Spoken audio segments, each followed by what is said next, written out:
Hi friends, welcome to டிகேஸ் angels. உங்ககிட்ட யாராவது கருப்பு அப்படின்னு சொன்ன உடனே உங்களுக்கு டக்குன்னு எது ஞாபகத்துக்கு வரும்? எனக்கு காக்கா தான் ஞாபகத்துக்கு வரும். ஏன்னா நம்மளை சுற்றி அதிகமாக கருப்பாக பார்த்த விஷயம் காக்கா தான் இல்லையா? ஆமாம், காக்கா ஏன் இப்படி கருப்பாக இருக்குது?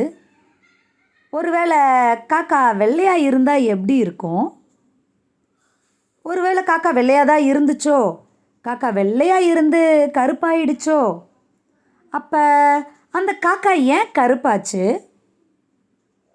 இதை பற்றின ஒரு கதை தான் பார்க்க போகிறோம். சரியா?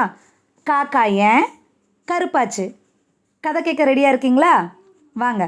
ரொம்ப காலத்துக்கு முன்னாடி காக்கா வெள்ளையாக தான் இருந்துச்சான். வெள்ளைனா வெள்ளை, அப்படி ஒரு வெள்ளையாக இருந்துச்சான். அப்பெல்லாம் காக்கா ரொம்ப தூரம் பறக்குமா, சூரியன் வரைக்கும் பறந்து போகுமா. அப்படி இருந்த காக்கா எப்படி கருப்பாச்சு? என்ன சும்மா இருக்கீங்க? ஊங்கொட்டுங்க, சொல்கிறேன். சூரியப்பூர் நாட்டோட ராஜாவுக்கு ரொம்ப வருஷம் கழித்து அழகான இளவரசி பிறந்தாங்களாம். கொள்ளை அழகு. குழந்தையில இருந்து வீட்டை விட்டே வெளியே வரலையாம். நல்ல பெரியவங்களாகி கல்யாண வயசில் வெளியே விளையாட வந்தாங்களாம். அவங்க பேர் அங்கிகா. அவங்க விளையாடுறத பார்த்த சூரியனுக்கு அவங்கள ரொம்ப பிடிச்சு போச்சான். இளவரசிக்கும் சூரியனை பிடிச்சிச்சான்.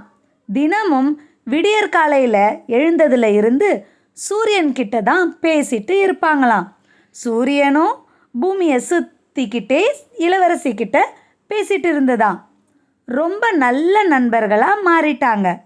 ஒரு நாள் சூரியன் இந்த இளவரசிக்கு பரிசு கொடுக்க நினச்சிதான். சூரியன் கிட்ட வரைக்கும் காக்கா பறந்துச்சு இல்லையா?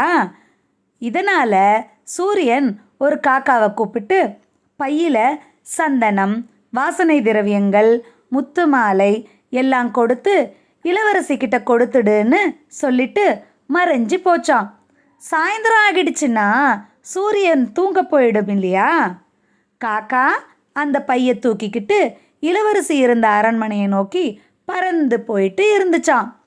வழியில் திருமண ஊர்வலம் போயிட்டு இருந்திருக்கு. நிறைய பழங்கள், உணவுப் பொருட்கள் எடுத்துட்டு போனாங்க போல.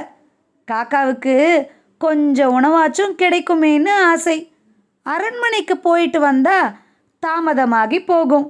சரின்னு அந்த பைய ஒரு மரத்தில் மாட்டிட்டு திருமண ஊர்வலத்துக்கு போச்சான். மரத்துக்கு கீழே இருந்த ஒருத்தன் இந்த காக்கா பைய வச்சுட்டு போனதை பார்த்துக்கிட்டே இருந்தானா. நல்ல வாசனை வந்தது. அதனால் மரத்தில் ஏறி பைய திறந்து பார்த்துருக்கான். பைக்கு உள்ள சூரியன் கொடுத்து அனுப்பின எல்லா பொருளையும் பார்த்து சொக்கி போயிட்டானா. உடனே எல்லாத்தையும் எடுத்துக்கிட்டு மரத்தில் இருந்த குப்பையெல்லாம் பையில் எடுத்து போட்டுட்டு கிளம்பிட்டான். காக்கா நல்லா சாப்பிட்டு வந்துச்சான். பையை எடுத்துட்டு இளவரசி அரண்மனைக்கு போயிடுச்சான். அங்கே இளவரசிக்கிட்ட சூரியன் கொடுத்த பையை கொடுத்துச்சான்.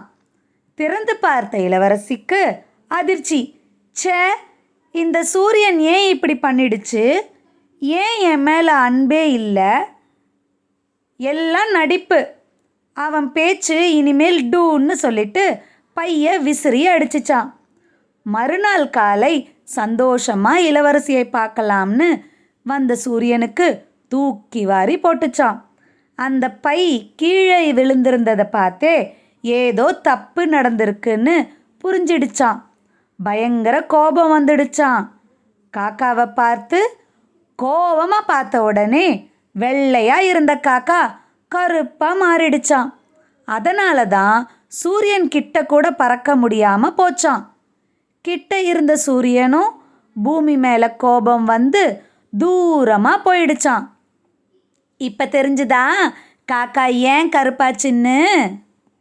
காக்கா அதுக்கு கொடுத்த வேலையை ஒழுங்காக செய்யாமல் இருந்ததால தான் அதுக்கு தண்டனை கிடச்சிது. அப்போ நம்மளும் என்ன பண்ணணும்? நமக்கு ஏதாவது ஒரு வேலை ஒன்று கொடுத்தாங்க அப்படின்னா அதை நம்ம ஒழுங்காக செய்யணும். அப்புறம் செய்யலாம், கொஞ்ச நேரம் கழித்து செய்யலாம், அந்த மாதிரி நம்ம எப்போவுமே இருக்கக்கூடாது. நம்ம ஒழுங்காக வேலை செஞ்சால் எப்போவுமே நம்மளுக்கு நல்லது மட்டும்தான் நடக்கும். புரிஞ்சுதா? இந்த கதை பிடிச்சிருக்குதா? நம்ம அடுத்து இன்னொரு வீடியோவில் இன்னொரு கதையோட சந்திக்கலாம். பாய்.